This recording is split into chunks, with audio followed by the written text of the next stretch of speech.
بسم اللہ الرحمن الرحیم۔ شروع کرتی ہوں اللہ کے نام سے جو بڑا مہربان نہایت رحم کرنے والا ہے۔ محترم سامعین، السلام علیکم۔ ویلکم کرتی ہوں آپ کو اپنے چینل ڈارک ہابی 24 میں۔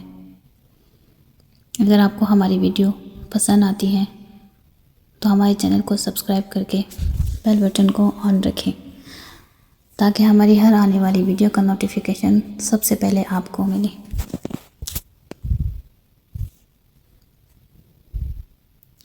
مجھے اندازہ ہو گیا تھا کہ یہ آوازیں اس بند کمرے سے آ رہی تھی جس کے پاس میں نے اس سائے کو بھی دیکھا تھا۔ نہ چاہتے ہوئے بھی میرے قدم اس کمرے کی طرف اٹھنے لگے۔ میرا دل بری طرح دھڑک رہا تھا۔ قدم لڑ کر آ رہے تھے تو میں کمرے کے دروازے کے پاس پہنچا تو مجھے اندر سے مہیش کی آواز سنائی دی۔ مہیش کہہ رہا تھا، اب ہمیں اسجد کا کام تمام کر دینا چاہیے، پہلے بھی اس کا دوست ارسلان یہاں سے بھاگ گیا ہے، کہیں یہ نہ ہو کہ اسجد بھی ہمارے ہاتھوں سے نکل جائے۔ پھر مجھے غزل کی آواز سنائی دی، مہیش تم فکر نہ کرو، آخر ارسلان ہم سے بچ کر کہاں جائے گا، اسے تو ہماری بلی ہی ختم کر دے گی۔ غزل کی یہ بات سن کر مہیش نے خوفناک انداز میں کہکے لگانے شروع کر دیے۔ اس کے کہکے میں اب غزل اور بڑائے کے بھی کہکے شامل ہو گئے تھے۔ غصے سے میرا چہرہ سرخ ہونے لگا۔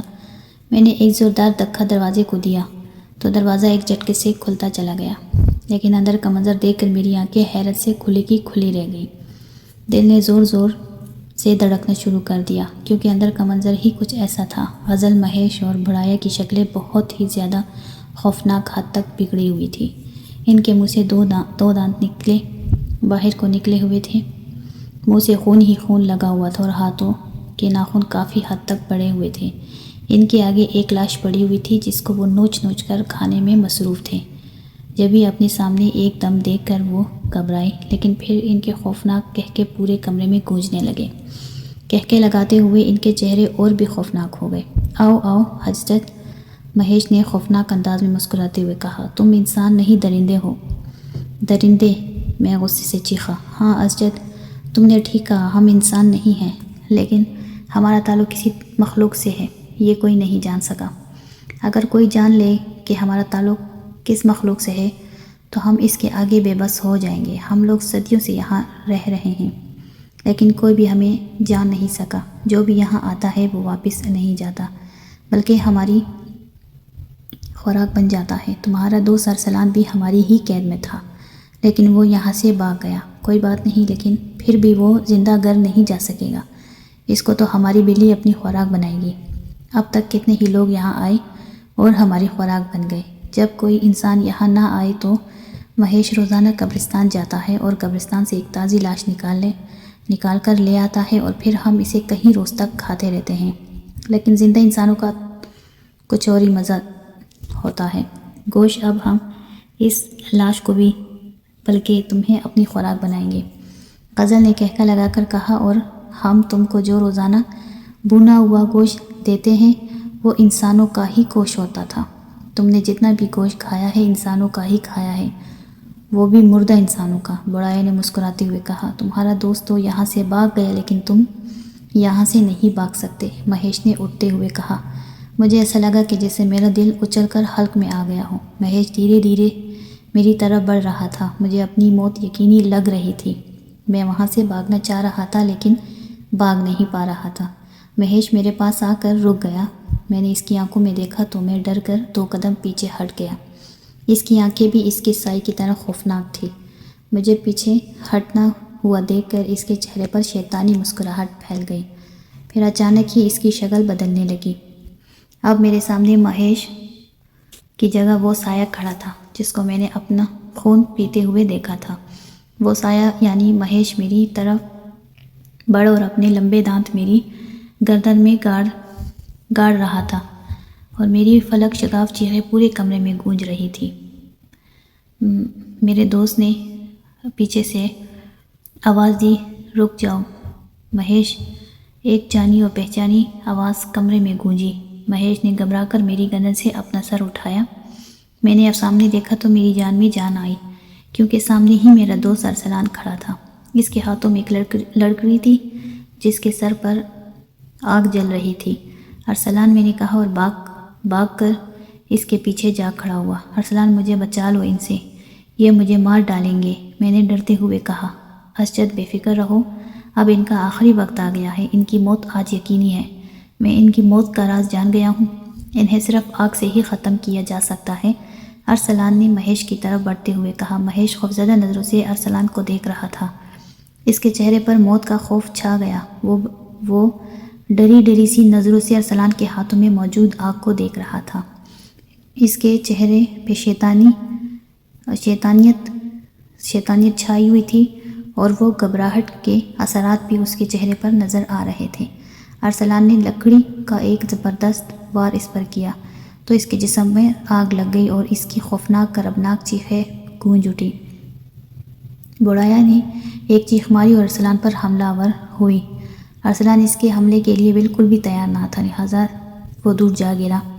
لکڑی اس کے ہاتھ سے چھوٹ کر ایک طرف گر پڑی۔ میں ارسلان کی طرف بڑھنے ہی لگا تھا کہ غزل میرے سامنے آ گئی۔ اس کی شکل بہت ہی خوفناک تھی، اس کے منہ سے 2 دانت نکلے ہوئے تھے اور منہ سے خون کے قطرے ٹپک رہے تھے۔ غزل نے مجھے ایک زوردار دھکا دیا اور میں کمرے میں سے باہر جا گرا۔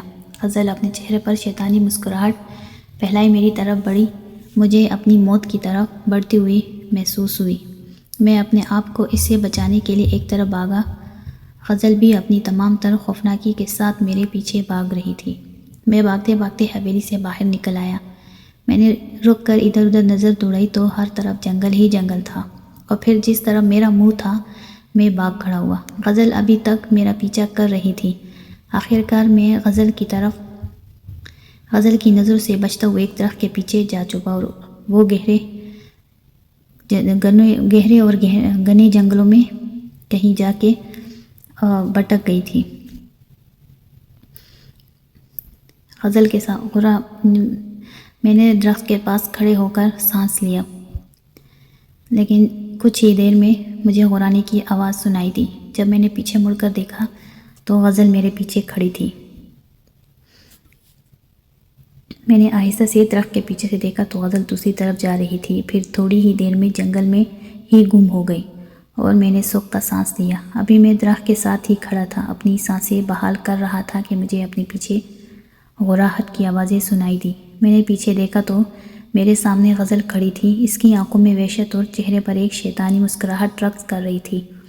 میں پترائی ہوئی نظروں سے اسے دیکھتے جا رہا تھا۔ اچانک ہی اس کا ہاتھ حرکت میں آیا اور اس نے مجھے پکڑ لیا اور اپنے لمبے لمبے دانت میری گردن میں گاڑ دیے اور میرے منہ سے نہ ختم ہونے والی چیخوں کا سلسلہ شروع ہو گیا۔ اچانک ہی غزل ایک بھیانک چیخ وہاں گونجی اور وہ مجھے چھوڑ کر ادھر ادھر بھاگنے لگی۔ اس کے جسم کو آگ لگ چکی تھی اور وہ اس آگ میں جل رہی تھی۔ اس کی بھیانک اور کربناک چیخیں وہاں گونج رہی تھی۔ میں نے سر اٹھا کر سامنے دیکھا تو میرے سامنے ارسلان کھڑا تھا۔ اس کے پیچھے اس کے چہرے پر گہرے خراشوں کے نشانات تھے جن سے خون بھی بہہ رہا تھا۔ میں اس کا یہ حال دیکھ کر تڑپ اٹھا۔ ارسلان کے ہاتھ میں آگ کی لکڑی اب بھی موجود تھی۔ ارسلان کی نظریں غزل پر جمی ہوئی تھی جس کی چیخیں اب مدھم پڑ چکی تھی، اور پھر غزل کا جلا ہوا کوئلہ جسم ایک طرف گر پڑا۔ میں نے اپنی گردن پر ہاتھ لگا کر دیکھا تو میری گردن خون سے تر ہو چکی تھی اور اب بھی میری گردن پر موجود سوراخوں سے خون بہہ رہا تھا۔ میں نے ارسلان کے پاس جا کر ارسلان نے آگ سے جلتی لکڑی ایک طرف پھینکی اور مجھے گلے سے لگا لیا۔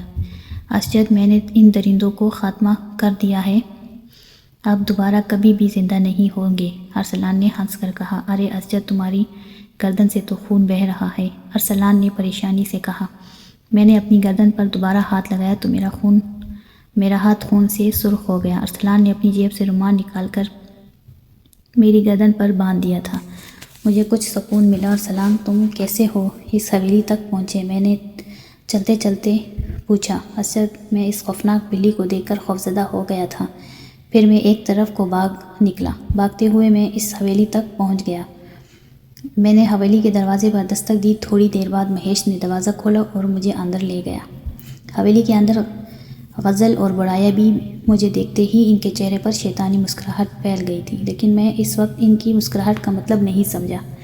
پھر میں نے اپنے اوپر بیتنے والی ساری داستان اس کو سنا دی۔ مجھے تمہاری بھی بہت فکر تھی، مجھے اپنے آپ سے شرمندگی محسوس ہو رہی تھی کہ میں تمہیں مشکل میں چھوڑ کر خود بھاگ گیا تھا۔ مجھے دل ہی دل میں خود سے نفرت ہونے لگی تھی اور مجھے پورا یقین ہو چکا تھا کہ میں تم سے ضرور اس خوفناک بلی کا شکار ہو گئے ہوگے۔ میں نے مہیش کے ساتھ جا کر پورا جنگل چھان مارا، لیکن نہ تم تھے مجھے دکھائی دی وہاں، اور نہ ہی وہ خوفناک بلی دکھائی دی۔ پھر میں مہیش کے ساتھ حویلی واپس آ گیا۔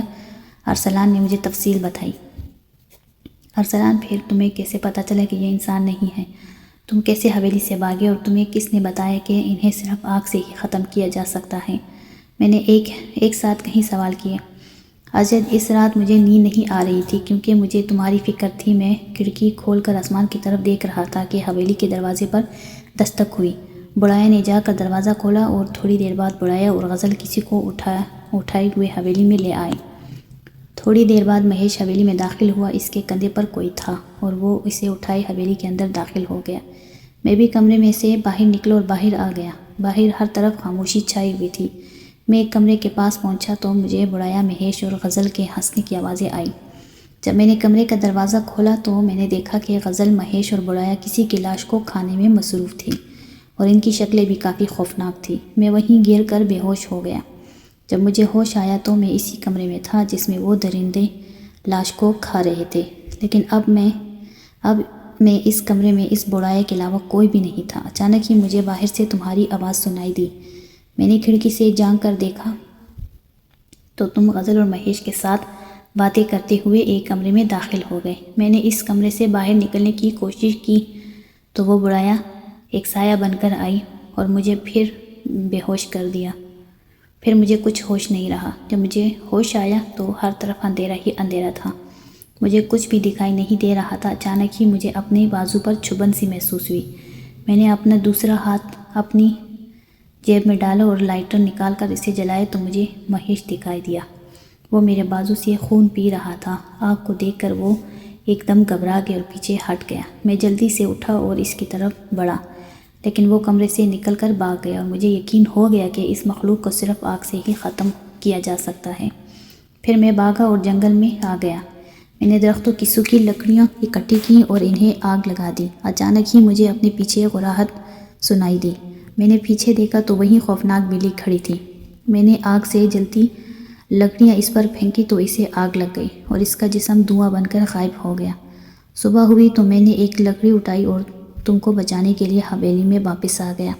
وہ درندے تم کو ختم کرنے ہی والے تھے کہ میں ان کے سامنے آ گیا اور مہیش کو آگ لگا دی۔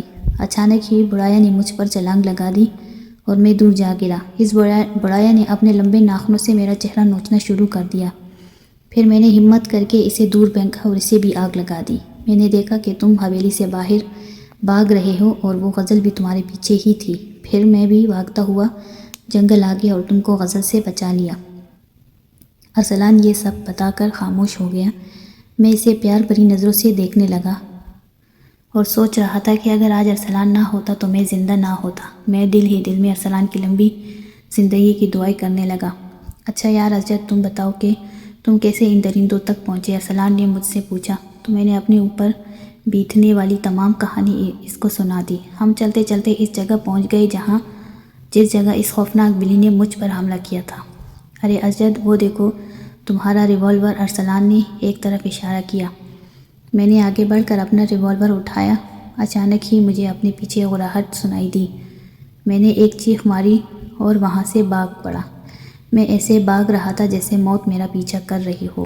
مجھے اپنے پیچھے سے کسی کے ہنسنے کی آواز سنائی دی۔ ہنسنے کی آواز سن کر میں بھاگتے بھاگتے رک گیا اور پیچھے مڑ کر دیکھا تو میں شرمندہ سا ہو گیا کیونکہ ارسلان میری یہ حالت دیکھ کر ہنس رہا تھا۔ غراہٹ کی آواز ارسلان نے ہی نکالی تھی۔ ارسلان نے غراہٹ کی آواز مجھے ڈرانے کے لیے نکالی تھی، جس میں وہ کامیاب ہو گیا تھا۔ آپ لوگوں کو آج کی کہانی پسند آئی ہوئی ہوگی۔ جاتے جاتے ہمارے چینل کو سبسکرائب کرتے جائیں۔ ایسی خوفناک اور دہشتناک ویڈیو کے لیے ہمارے ساتھ رہیے۔ اللہ حافظ۔